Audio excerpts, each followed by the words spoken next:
A lot of people paint a perfect picture of running a business. It is stressful. He gets it in the neck, Blake Coffey. My wife gets it. I'm walking out in front of 20,000 people live on pay-per-view. Today on the Scale Up podcast, we'll be to John Clarke from John Clarke Sports Nutrition. We'll talk about his career as a professional bodybuilder and nutritionist, to starting his first e-commerce brand, and how he used provocative ads to push that brand forward. We also talk about his ADHD diagnosis and how he's made it his superpower. 2:30, 3:30 in the morning, and my wife will be like, "What are you doing?" And I'll be like, "I've got this idea, I'm writing it down." He said, "There's a price for everything that you do. You work hard, you get rewarded." I run myself into the ground, overthink, worry. Yeah, I got a ban. I got put on the naughty step. Since being diagnosed, it's learning to manage that and use it to my strength. Bit of a touchy subject. He spends a lot of time saying the right things on Instagram, but he's caused a lot of issues for individuals, including myself. John, thank you so much for joining us today. Should we start off with a bit of an introduction to yourself, your background, what you do? Yep, so my name's John Clarke. I am the owner of JC Sports Nutrition. So for me, I'm a nutritionist by trade, coach, body transformation, and I moved that into supplements. Ran about, it's coming to 4 years now. So got two brands, or one brand, but coaching and supplements. And how did you get into it? Kind of what's the background? How long have you been in the coaching, PT space? Kind of how did you get into it? For me, I played football up until I was 21. So I played for like a lot of lower league professional clubs, Doncaster Rovers, Chesterfield, Derby County. And I didn't make the cut. So I got released. For me, in terms of what do I do next, I didn't really know. So I had to find work. So I started coaching as a football coach, what was known as the School of Excellence at the time, which is now known as the Academy. So you work with young players that are going into to be professionals. And then at the time, there was a change of management in Nottingham Forest, because that's where I was working.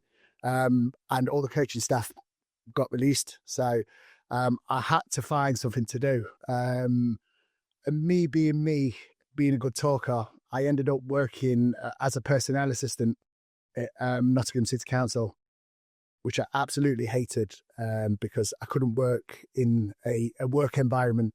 It was just not me. I'd gone from coaching, something I love, passionate about, to having to sit down in one place and use my brain, which I'm not very good at. So from that, I then applied to work at the Nottingham Youth Offender Team, work with youth offenders in the reparation, which meant that I didn't have to sit at a computer much. I was out working with young offenders, which I found fantastic. Whilst I was doing that, I undertook my personal training qualifications. So I've always been into training, bodybuilding, that kind of thing. Always as a youngster, being a short, small guy and as a skinny kid at school, kind of not obsessed, but always looked up to the muscly bodybuilder kind of guys. So I started training, did my personal training qualifications, and then opened a business. I had a housing business, basically housing young offenders. So again, I was personal training, and then I had the side business of working with young offenders. I saw an opportunity at the youth offending team that basically young offenders were coming out of prison, and they were being put in hotels in Nottingham City Centre, and crime rate was high. A lot of them were like robbing old people, robbing houses. So I had an idea of housing these young people and bringing them back in the community, doing rehabilitation. And I used the gym as a way of doing that, boxing sessions, gym. So I did that for about 3 or 4 years. It was really, really successful business. Even today, I see some of the lads now, they're married and they come up and thank me. I did it with a guy called Raj. Yeah. And during that time, I actually undertook a social work qualification. God knows I'll pass that because, doing coursework for me is very, very difficult, which I'm sure we're going to touch on later. So the crime rate got so high with the young offenders, it was just unmanageable. The properties were getting smashed, I had my car stolen. It just started to deteriorate. Yeah. So, and the houses were obviously in a local community, and it didn't feel right. So I left that, and then went into personal training, and that's where everything started. From the football, from the time where you were playing professional football, coming through the academies. How much of a setback was that to you at the time where you were then released and actually said this isn't probably going to be a career? Or was there a point near the end of it that you thought actually maybe this isn't going to be a full-time career, I need to think about something else? It was huge in terms of like my dad. He never drove, and he literally, gave up his half his life for me.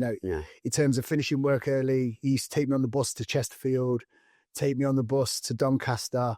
My mum had 2 cleaning jobs, care assistant, just from a normal background. It was kind of like, I don't know, I felt almost, for me, I always feel like I'm going to find a way. I don't know why, but I know I'm going to be okay. But for me, it was a disappointment in my dad. Even to this day, he I'm touching nearly 50, and he's like, such a waste of talent, son. But for me, it was sad because I didn't know what I was going to do next. But I don't know. There's just something in me that I always feel I'll find a way. Yeah.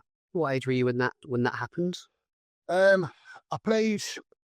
played at Derby till I was 21, and then I started playing non-league till I was 24. Yeah. So non-league is kind of semi-professional, but I was traveling, all over the country on a like going up to Skegness on a Wednesday evening for a few quid. And in the end, I just thought, this isn't sustainable. Whereas my dad still thought, I was going to end up playing for Manchester United. So he just had such belief in me. Yeah. So I cut that, and I just thought, look, this isn't going to make me money long term. I kind of knew, I kind of knew that I wasn't quite going to make the cut. Yeah. If that makes sense. Yeah, that makes sense. And I suppose having your parents believe in you for life creates quite a good belief system in yourself that actually you can achieve if you focus your mind, because you've got that belief in your parents building you up to that age. It sounds like it's actually kind of carried forward slightly into then an entrepreneurial journny. My dad taught me those values in terms of like self-belief, and you say, you don't quite believe in yourself enough. But because of the way my parents were in terms of like my mom would hold down 2 jobs, my dad would work every hour. It's kind of, because I've seen that, it's how I've carried it on myself, if that makes sense. Just because I've been in that environment of just, you've got to work to earn money and be honest and graft. Yeah, that's interesting. And then from the housing business, obviously you mentioned one of the reasons why you kind of then moved into the PT space. What made you make that decision to do that rather than kind of doubling down on that? Yes, there was the problems, but rather than tackling those problems head on and thinking about how do we overcome that, bring the damage to the properties down, the crime rates down, and what led you to decide actually that probably wasn't the path that you wanted to go into, you wanted to pursue the PT business? Yeah, I mean, even like now, obviously the crime rates got a lot worse, but it was at a stage where you have to make the decision, do I do this to make a few quid and affect people's lives in the neighborhood, and is it the right thing for the young people? I mean, some of the young offenders were like of a real serious nature. We're talking real bad. And it got to the stage where, your morals come into play. Am I doing this for money? And, you've got to look the neighbour in the eye who's been up all night, who's been kept up all night, who goes to work, and, the eyes are red raw. And it's like, at what stage do you say, listen, we need to call it a day? And he got to that stage, and me and Mike said, look, he's gone too far now. Even if we had all the staff in the world, it's the level of young offenders that we were getting were like mega high profile, and he would have been right. So we had to be for the right reasons. Yeah, that makes sense. And so then going into the PT business, tell me a bit about that. Kind of how did that start? How did you get that off the ground? Well, with the PT business, obviously it's quite saturated. Yeah. So the way that I did it was through my bodybuilding background. I competed in bodybuilding for around 8 years. Won national title, 3 first place, 5 times British finalist. So I kind of piggybacked. This is again the way my brain works in terms of marketing. So I used that to advertise a PT. So he kind of piggybacked off the back of that. At the time, I didn't even know how to use computer. I met who's now my wife, Sophie, and she had to show me how to even do a post on Instagram, to tell me how to do a story. And I just started gradually posting, my pictures, doing offering body transformation. And with fitness, PT, nutrition, the way the body works, for me, it's what I know. It's probably one of the only things that I really know in terms of, the skills that I've got in terms of work skills, and it's something that I'm confident with. And I just started putting out body transformations, and then from that, it just started. He increased twofold. Yeah. Okay. And then, how long were you running from that business? It still kind of sounds like you've got it. At the same time as the ecom brand. Well, I was doing the PT, and then I had an idea. One of the ideas that I have was to start a clothing brand. It was called PF Aesthetics, which was my dad saying is the price of fame. Yeah. He said there's a price for everything that you do. If you work hard, you get rewarded. If you dick about, you're going to face the consequences. Yeah. So I started a brand which literally just, I ordered, I think, 100 T-shirts and none of them sold. So I had an idea of going to gyms in London, to boxing gyms. And I literally just sat outside gyms and said, look, wear my T-shirt. And loads of people kind of dismissed me until Billy Joe Saunders, he was world champion at the time. He says, go on then, give us a T-shirt. And he took a picture for me. And then Ashley Theethane, who was one of Floyd Mayweather's fighters, I wrote to him on Instagram. He took a T-shirt. And then the business I literally just sat every night sending probably 100 to 200 DMs to people saying, look, take a picture of a T-shirt. I've got this clothing brand. And a few of them came forward. And then from that, people started buying it. And I used to sell them out the back of my car. And then it went from, ordering 100 T-shirts to ordering 500, then to 1,000. Then I got it onto Sky Sports. There was a boxer called Tom Little, who I did his nutrition for. And it's quite funny with Tom. I messaged him about a T-shirt. And then he was fighting on Sky Sports on a Saturday night, prime time, pay-per-view on the Saturday. He messaged me on the Wednesday and said, do you fancy starting working together? I went, but you're fighting David Price on Saturday. He says, yeah, but I just need to know what to eat before the fight. He said, fancy coming to the fight? So to cut a long story short, Wednesday, on Saturday, I'm walking out in front of 20,000 people live on pay-per-view from nowhere, wearing all my brand, both of us. And how did that feel? Because that's just a crazy turnaround in quite a short space of time. It was just, I can remember my wife watching with her friends, and she's like, is this real? The camera's on me and Tom and Barry Smith, who was his coach at the time, walking out, and all my mates are watching, and I'm on primetime Sky TV, and yeah, he was just crazy. Then from that, the brand really took off in terms of buying T-shirts, and I got a website. So yeah, and then from that, I had an investor who been on my transformation, and he lost 9 stone. Yeah, and his offer was to take 50% of the brand and buy a gym, which we'll both own, called PF Aesthetics, which we did. And did you still own that gym today? Is that still trading? Then lockdown come. Yeah. And we lost the gym to lockdown. And what about the clothing brand? Is it still running today? No. So the gym, PF Aesthetics, was the name of the gym. We couldn't get any funding because we hadn't been open long enough. The rent was mega high. We lost all the equipment. We lost everything. So, and then lockdown come. Yeah. We'll take a step back, and I really want to talk about that actually, because that sounds like a really interesting part of your journey and quite a big setback and how you overcome that. But what drove you then to move away from the PT business? Was it money? Was it the fact that you wanted to try and build something bigger? Kind of, what was because you could have made a very nice lifestyle business being a PT, being successful being a PT.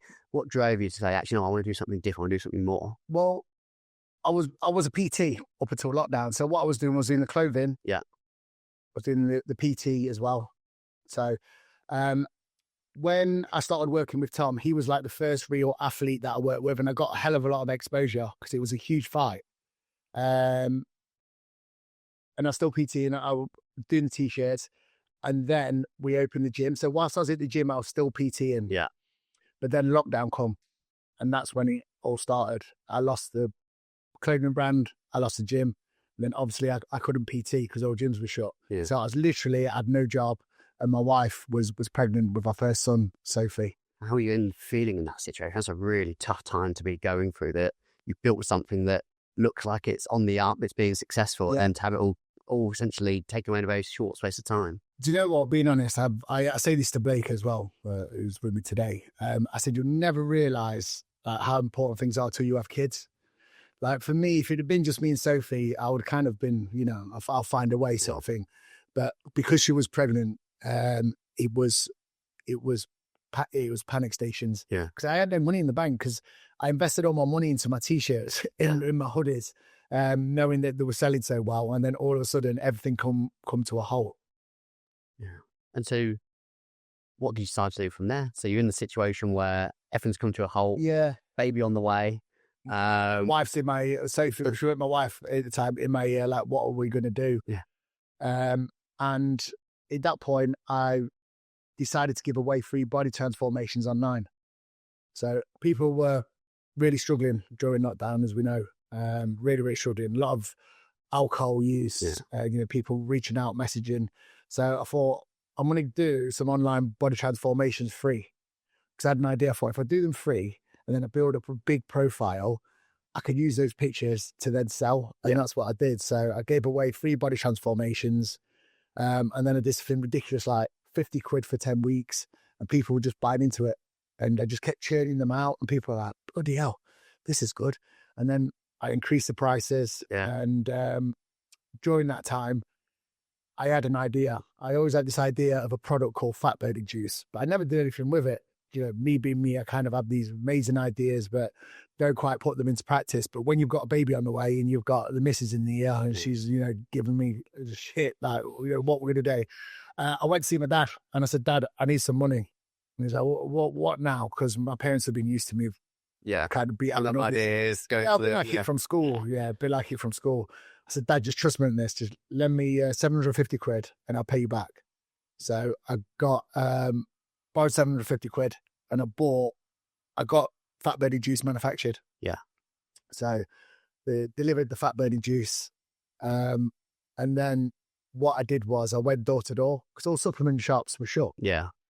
So I had this idea. I thought, right, if they're shut, I could kind of break the rules a little bit and, put it out on my Instagram and people will buy it. And I put it out. I said, look, this fat burning juice, really sold it the way that I do. And I was traveling all over. I was getting up in here as far as Sheffield, I was losing money. And my wife's like, you're absolutely nuts. It's costing you more money. I said, trust me on this.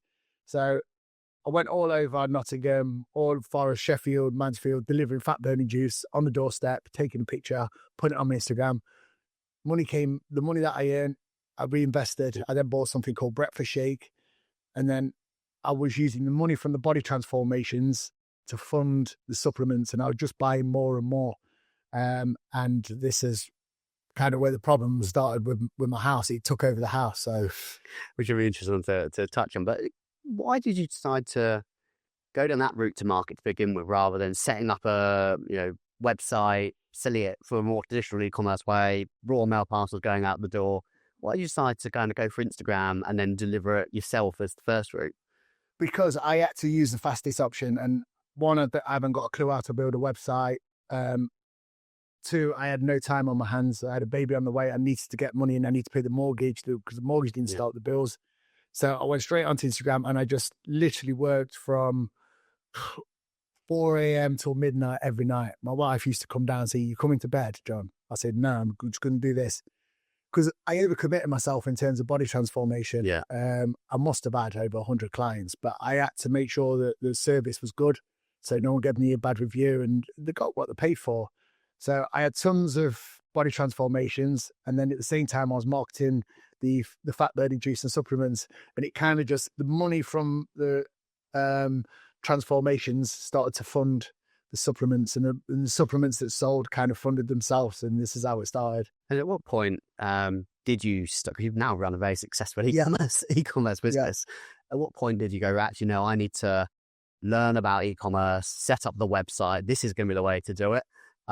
Was that all self-taught? Did you start bringing in people to support you with it? How did you kind of take that business to the next stage? Yeah. So in terms of where I was at, my conservatory was full of whey protein. It got to the point where me and my wife were going to bed and we were staring at whey protein all around the room. And she was like, look, it's me or There's something on the protein. So I went online and I looked for a business advisor. Yeah. And at the time, it was a guy called Elliot Wise. And he helped me scale the business. So he helped me scale the business. And now I work with someone called James Vogel. He's done the same. So with James, he helped me build a website, put systems in place, bring in staff, and the things that I'm not good at, they do for me. So he's been like really instrumental in getting from A to B. But even like the website, I thought it's never going to work. People aren't going to pay for a website. But I can remember my first sale. And it was just like ding on my phone. I was like, oh my God, it's worked. It's like, this is real. And then what I did was my friend Raj, who I had the children's home with, Yeah. I rang him and said, Raj, can I borrow your garage? And he says, yeah, of course you can. Why? What are you doing? And I explained. And he says, I'm looking for a job. So I said, do you fancy being the warehouse manager? I say warehouse, it's in his garage. And he says, yeah. So he took over the orders. The supplements went into his garage. I got a virtual assistant who did all my plans in terms of the coaching, in terms of I voice noted them, she typed them out. Yeah. And yeah, he started to scale from that point.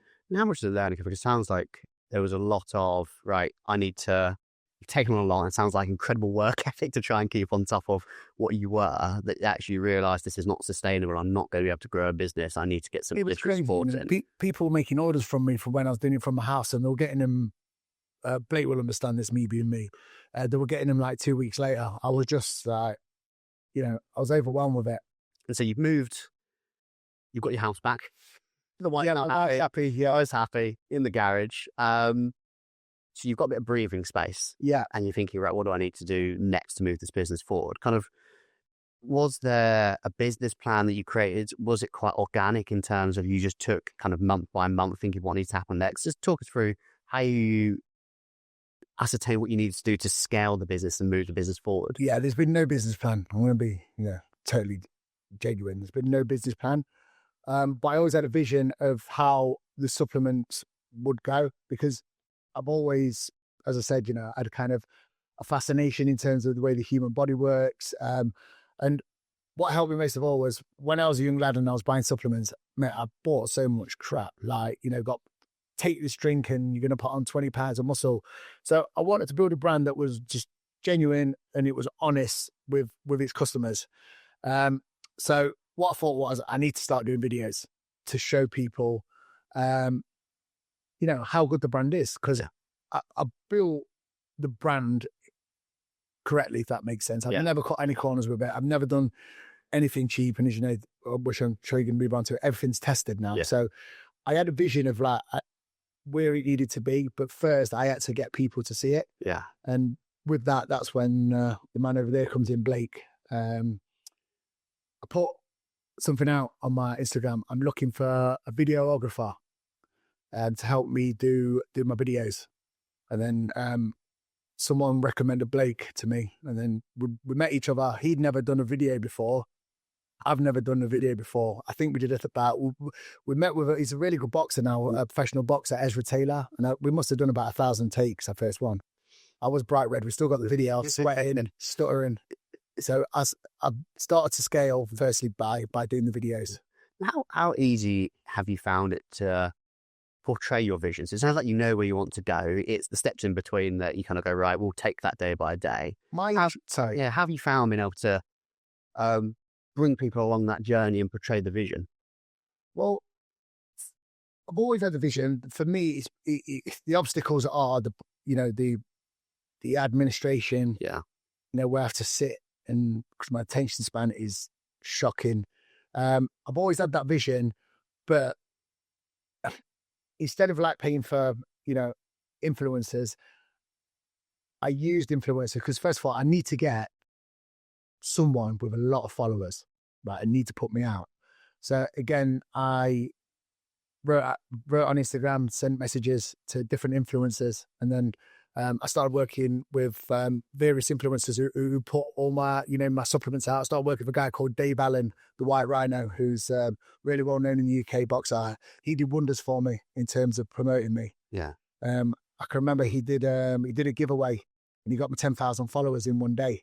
He did a giveaway. If you follow John, I'm going to give this away. And I got 10,000 followers in one day. So I kind of used, influencers, me and Blake in terms of the videos. And then James, who is a business advisor, he kind of filled in the gaps in between. Yeah. This is what we need to do. And then we brought in people to do the bits that I weren't very good at. Yeah. How many people have you got supporting you now in the business? So we've got 10 people. And how have you found that transition from small group to more people coming in? How have you made sure that people are aligned on the vision of where you want the business to go, that you can keep on top of all the bits that need to happen? How have you found adding that many staff? That's quite a number of staff now to have. Actually 10 is a lot of people to be adding to a business in a relatively short space of time. Being honest, difficult at times, because for me, it all started off as a bit of fun. I've always been a little bit of a Del boy from school, selling phones and this and that. I've always had, I've always been good at making money, but it's the management of people I found difficult, because it was going from doing the coaching to actually managing people. And I thought, wow, this is serious. When I'm sure a lot of people who watch this and run businesses, when they first start out, it's a bit of fun. But then when revenue starts increasing, tax bills come, managing staff. But I've been lucky in terms of staff. It's also been difficult. I've had to ask three members of staff to leave, which I find difficult because I'm not a very, challenging person. I find it difficult, but it's growth as well. Since running the business, it's made me a stronger person. I find it hard at first because I used to worry. This goes back to ADHD, which I'm sure we're going to touch on. I worry about how someone else will feel. But yeah, it's part of self-development, I guess. Yeah. And again, has that come quite organically to you? Has there been support networks with business advisors? Has there been someone that you can turn and say, I'm really worried about how these conversations can go down? Or has it been a lot of you've thrown yourself into situations and learned as you go along? No, James, who I work with, he's been absolutely brilliant with me. I must stress him out sometimes, but I overthink things and he'll say, look, you need to do. He's put me in some real challenging situations, which he knows he's doing. But it's got me to where I am now. How did you find James? I think it's a really interesting point, actually, going into starting a business where, your core strengths are the passion and the knowledge, but probably not the experience in starting a business. Like, how did you find James? How did that relationship get built up? If anyone's looking at finding a James for their business, how they go about doing it? Yeah, he treats it like his own. And, we've worked together for 4 years now. We've met in person loads. We get on. He is, he's the one that's calm and tells me to take a step back, because I can be relentless at times where almost push myself too hard, quite harsh on myself, just being honest. And he'll be like, look, step back, just step back, right? Leave your phone. And then it's kind of like, and breathe. He's having someone just to tell you. Do you know what I mean? Yeah. And how did you meet him? Where did you meet James? Well, he reached out to me and I thought, no, this guy is just someone that messaged you on Instagram. And I looked at some of his work and some of his clients and I thought, actually, this guy knows what he's on about. And James gave me sales pitch and then he followed me up and almost bugged me a little bit. Yeah. And I thought, you know what, I'd get this guy off my back. And they said, go on then. And then, I've never looked back. He's been fantastic. One topic I really want to talk about was your advertising. Oh, yeah. And you do some great ads. Kind of explain a little bit more around what your ads are like for anyone that might not have seen them. Yeah, so my ads, me and Blake do hooks. It could be a little bit, some people call them controversial. Other people, it makes their day. And that's one of the reasons we do them. With the hooks, we try not to offend anyone. It is literally kind of shock value. But the reason we did the hooks was, and this is, I've never told anyone this is me being totally transparent. With the brand, I never wanted it to be like me sipping a protein drink and going, Blake, is that all right? Who got me there? I just wanted it to be really organic and for it to reflect my personality, which is a little bit wild at times. And I guess it's almost like therapy for me at times. Me and Blake laugh our heads off, and that's what I want the brand to be about. I don't want it to be a serious brand where I'm in the gym, you know, because the thing is, I'm a little guy as well. It will look like me pumping up in a gym, and I think those days are kind of, everybody's doing that, you know, and it's like, you think, sure. So I just wanted it to be different, and I just wanted it to reflect me, my personality, and have fun, and most of all, make people laugh. It's like, I went out with my wife a few weeks ago, and I must have had about 5-6 people stop me. And one of them was a taxi driver, and it was so genuine. He says, mate, do you know what? He says, your ads literally made my day. He said, like, suffering from a little bit of depression over this, that, and the other. And he just said, thank you. And that for me is like, Great to hear, yeah. It makes me want to do it more. And where did the idea come from? So obviously you got the website up, doing some ads on Meta. Was there like an epiphany to say, actually, these ads aren't working, we need to do something different? What could we do? Like, how did the concept first come about that you're going to, actually, do you know what? Let's do something a bit funny. Let's do something a bit different. Blake plays a huge role. We bicker like father and son at times, brothers. Not he don't bicker, I do. He puts up with me though.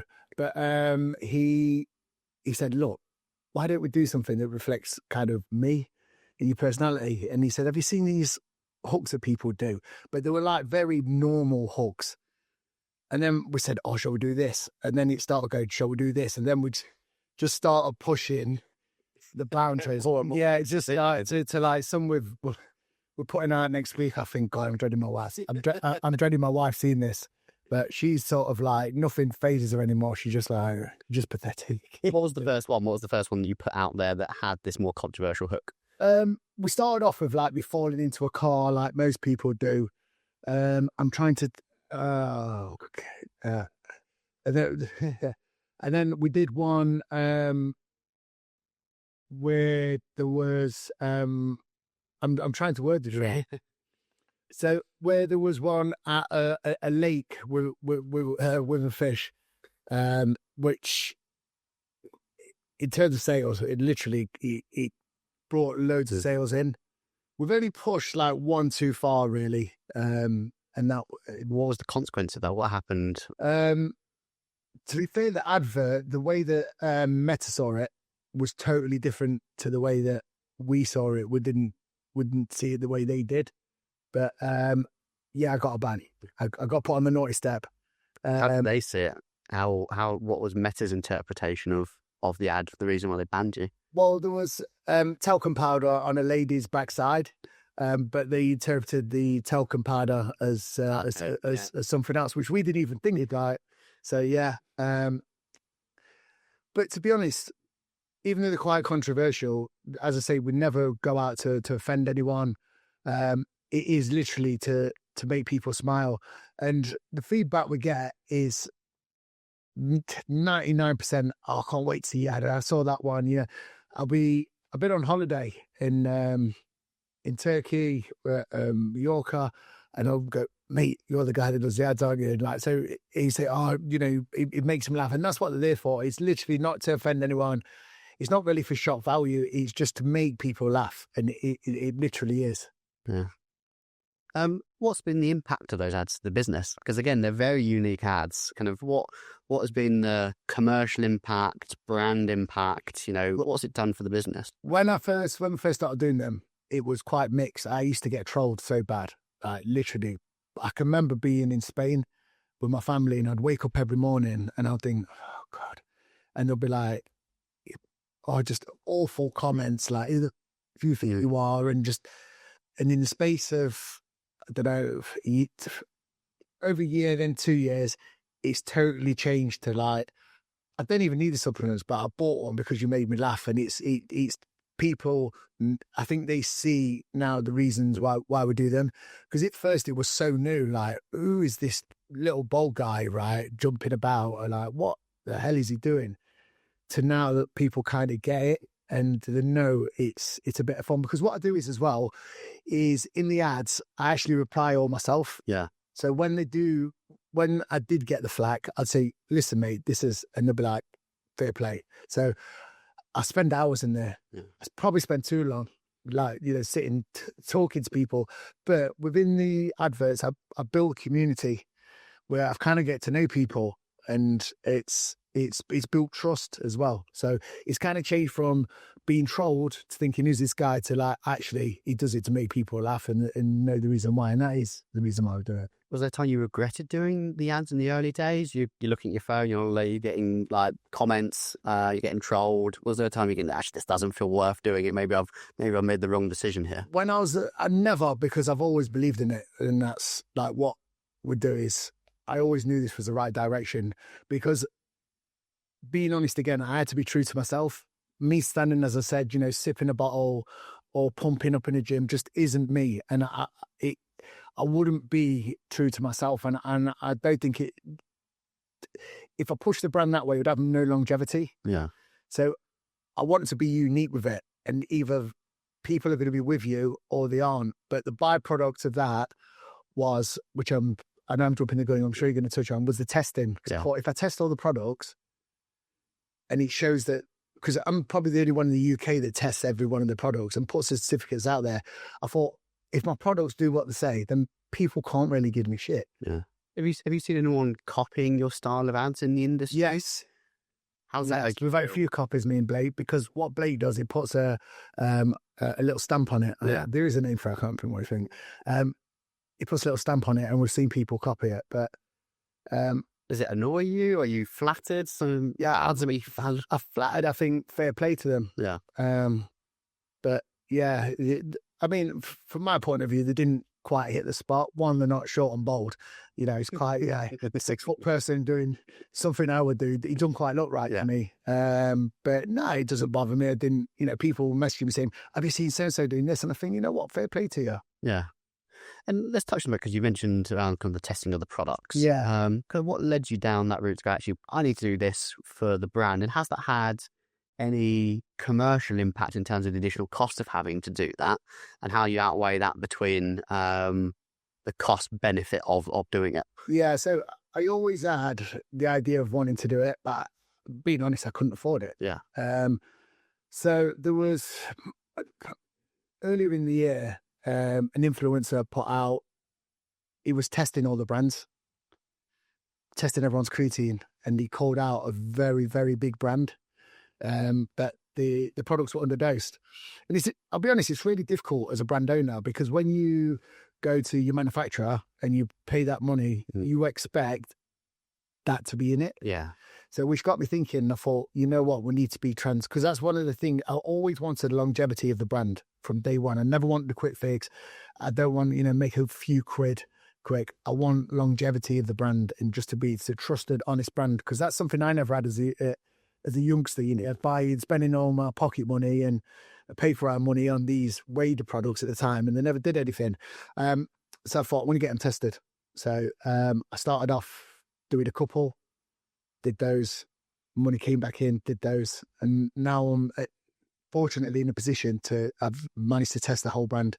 And what we do is barcode scanning. So when you get your product, there's a barcode on the back, put your phone on it, and it brings up a certificate of that batch.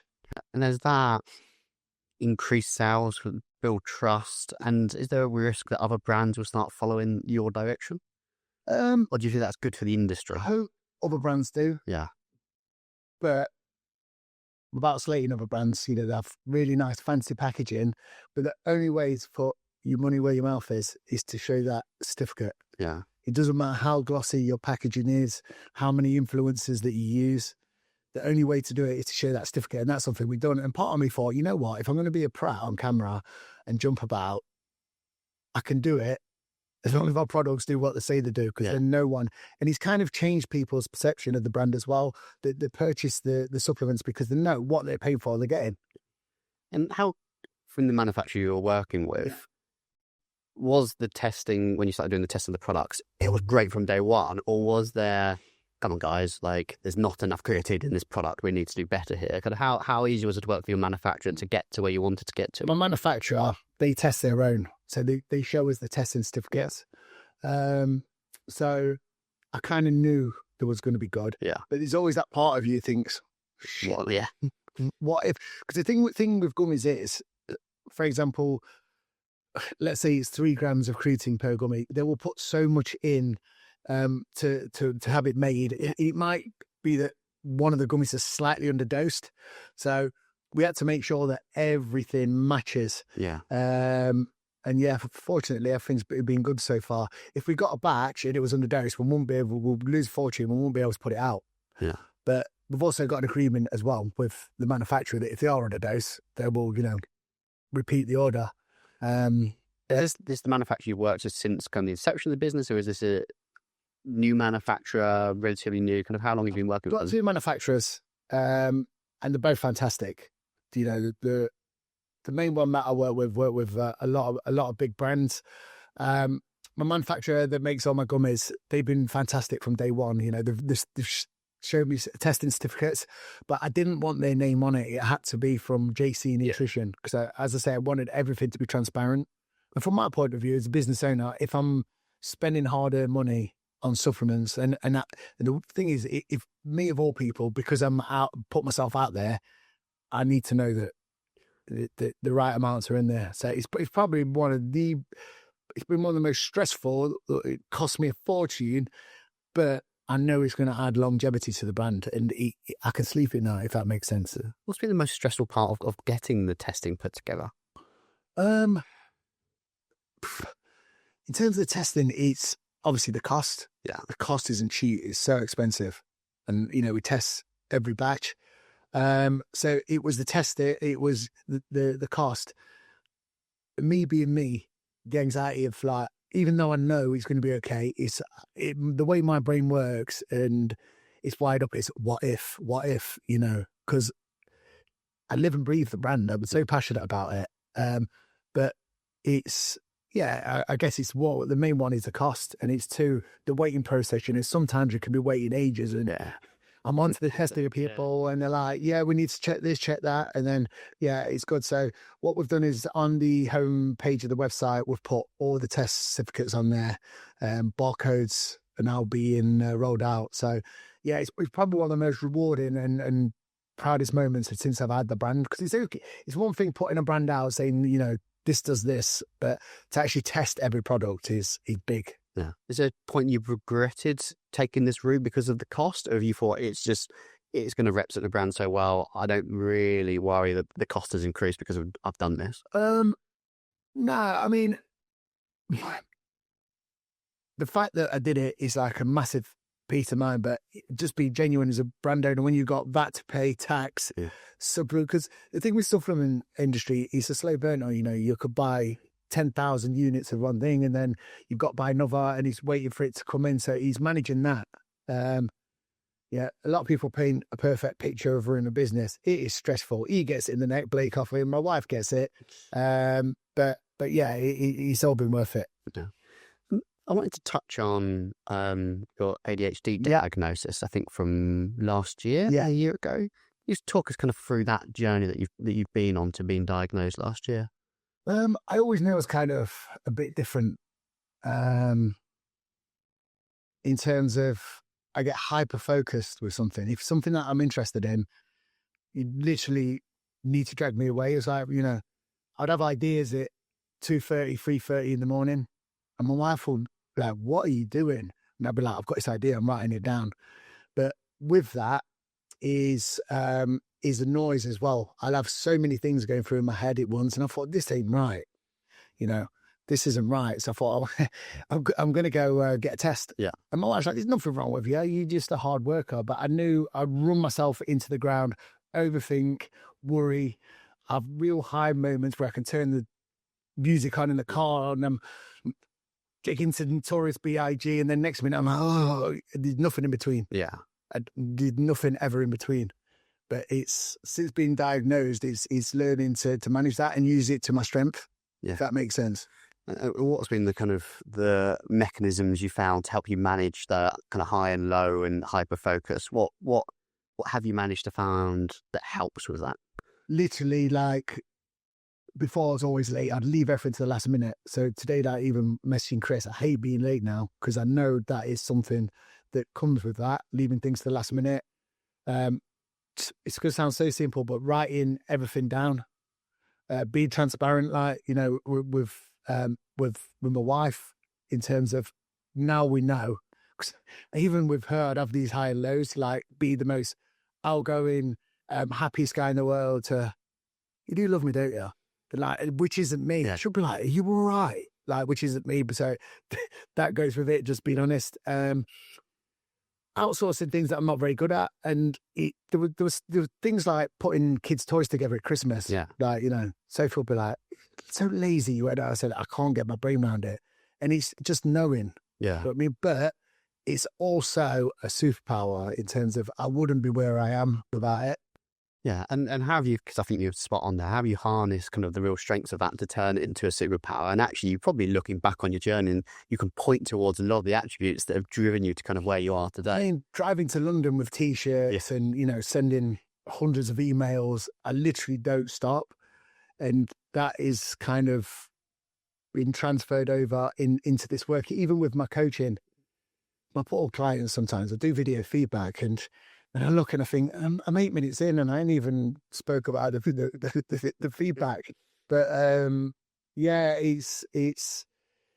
it is 100% a superpower. Some people see it as, as a negative, but I've always, since being diagnosed, I've been honest with it. So other people who have ADHD can see that it is a superpower, and it's given me kind of entrepreneurial skills, even from school, undercutting the tuck shop at school and selling mobile phones on the train lines. And I'm never a great e-school, but it's always given me that entrepreneurial edge where I always find a way. Yeah. That makes sense. You've also been very transparent with it in your content. Have you had people kind of approaching you off the back of that? Have you started to almost become a role model for people that have been diagnosed with ADHD around, like, actually, you can harness this. This is great. This is where you can drive it towards. Yeah, I've had people message me on Instagram, even parents of children. Like, I've been so upset. My son's been diagnosed. I'm like, listen, it's a superpower. Don't feel like that. Obviously, he has his disadvantages, but then you just have to use those to your advantage, such as I've done, like, using administrators, using people like James to take the thought process away of things that I'm not very good at, and even simple things like writing something down, writing a list down. It comes natural to everyday people, but people with ADHD, you're kind of like, I'll do that later, but I force myself to do it. And then when I wake up, because the other thing is it impacts your sleep as well. Because the medication that I take, it impacts your sleep. So I get up early, but when I get up and I look, I've got a full list, and it's just almost like a relief. Just simple things like that. Yeah, I guess you still need quite a disciplined mindset to, even when you understand, you still need to try and overcome, don't you? To say, actually, I know why this is. I now need to go and write something down. So there still must be a big element of discipline to manage what are potentially some of the weaknesses around it. 100%. Since getting diagnosed, it kind of it explains a lot of things, whereas before, even in terms of chasing dopamine, with people with ADHD, they'll chase dopamine in the form of alcohol, drugs, or it might be gambling, it might be something else, but it's that dopamine rush. There's been times that I'm not really a drinker, but when I would have a drink, it was like you're chasing the dopamine. But now I know what and the reason why, so I'll have a couple, that's me done. So it's putting barriers in place and knowing to have a cut-off point. Yeah, and recognising, I guess, that actually, this is, if I have one, I'm going to have another without being self-aware. And other thing I do that's extreme is, like, kind of explains why I did bodybuilding. Yeah. Bodybuilding is one of the most, I look back and I kind of cringe about it now, walking around in tan and a pair of short pants, but it got me from A to B in terms of like where I am now. But bodybuilding is probably one of the most extreme sports, but it kind of explains why I did good at it. Yeah. Because I'd literally, probably not the best genetically, but I would probably go beyond what a lot of people would do. And it's the same with work and a lot of things. Yeah. I just wanted to reflect a little bit on the kind of journey that you've been on, and probably around challenges, mistakes along the way.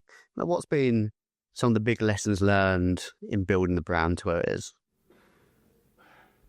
One of the biggest was finances. I had a real bad experience a couple of years ago with an accountant. So he's actually got over 100,000 followers on Instagram, and quite a lot of my followers follow him, but I've never called him out and I won't. But basically, he charged me 15 months. never did any of my tax returns, which in return left me in a real bad situation. But yeah, I mean, again, that goes back to like now with my current accountant, it's like making sure things are done, overseeing, being too trusting. I think as a brand owner, you need to learn to do everything. And that's something I didn't do from the start. I kind of like put my trust in a lot of individuals and kind of thought, they'll do it. So yeah, it's overseeing that. What situation that led you to? Was there then a tax bill that you weren't aware of? Yeah, no one knows about this. Yeah. So, but since then, he's got another 3 serious court cases against him. Yeah, as a result, I was basically, to cut a long story short, he gave me a payment that I needed to make into an account. So I was paying into HMRC every month, and he put my business address in his address. And to cut a long story short, I actually got a letter to my house that should have gone to him. Big tax bill. Rang HMRC. They said, no, we've never had any of your returns. We're getting a payment every month, but it's not meeting nowhere near your amount. Challenged him about it. He just said, look, I don't know why I did it. But yeah, he spends a lot, he's a bit of a touchy subject. He spends a lot of time saying the right things on Instagram, but he's caused a lot of issues for individuals, including myself. And how much change was that for the business at the time? Was there the funds to pay? I thought it was the end. Okay. Literally, I thought it was the end. I just thought, I don't know how I'm going to get out of this. But fortunately, at that point, I met a guy called Adam Pratelli, who helped me scale the business along with Blake, James, and that he's my Facebook ads guy. And things turned good in terms of order volume increased. Luckily, I've been able to manage it, because otherwise, I think it would have been the end of the business. Okay, so you managed to kind of trade your way out. You had this tax bill that was kind of due, and actually you're looking at the cash to bank going, I'm not quite sure. Well, it was at, it was at a real bad stage, if I'm honest. And I kind of thought to myself, how, as a business owner, again, go back to ADHD, I'll blame myself. Like, I should have known that he hadn't done this. But when you hire someone to do your tax, you expect them to do it. But luckily, someone's looking over me, and at that point, the orders went through the roof. So have you kind of taken on board from that actually, even if you're not doing the function, to be at least aware of what needs to happen? So you probably a bit more focused on detail, even if you are giving it to somebody else? Yeah, I think it's quite easy as a brand owner just to, you get so focused on, pushing the sales, doing the marketing, you kind of leave everything else to people that you're paying. But in reality, you need to, have a hand on everything to make sure that you know what's going off. And that's something I've learned. And how have you found the best way to pick up that knowledge? So something that we touched on from the account side that might not be as interesting to get you engaged. Yeah. How have you kind of overcome that to go, actually, you know what, I'm not that interested, but I need to understand it? What's been your strategies to do that? Yeah, I mean, just reaching out, basically, like with my current accountant, who's fantastic. We'll have weekly meetings. We'll go through the accounts. He tells me what I can and can't spend, run everything by him. So again, I'm not very good, just being transparent, I'm not very good with numbers. So he will tell me what I can't spend. And it's just so much easier that way. But he actually does it in front of me so I can see. But yeah, any business owner, I would say you need to oversee everything and know how to do everything, even if it's just basic. Yeah. And what's kind of future plans for the brand? Kind of where's the next kind of couple of years going to take you? Where's the focus? For me, I'll take it as far as I can. I think I've never had any outside investment put in. I've had offers of investment, but I don't want to do that. From my experience of the gym, this is kind of it's kind of my baby, if it makes sense. I built it from day one. So for me, I will take it as far as I can. When I get to that stage where I can't take it any further, I will probably step aside. But for me, at the moment, it's building all the foundations to make it a solid business with longevity in terms of the testing, contracts with suppliers. The day if I do step aside, I'll be like, I won't know what to do with myself. I'll have to take up fishing or something. But yeah, I'll take it as far as I can. I'll know the day that I can't take it any further. Even like now with the order volume, I started off at 300 per product, and now we're doing orders 5,000, 10,000 per flavour. When I sit back and think about it, I think, flipping heck, I genuinely don't even know how I got here. I mean, the order volume has been fantastic, and it's probably a testament actually that you will keep evolving with the business as it continues to grow. Yeah. I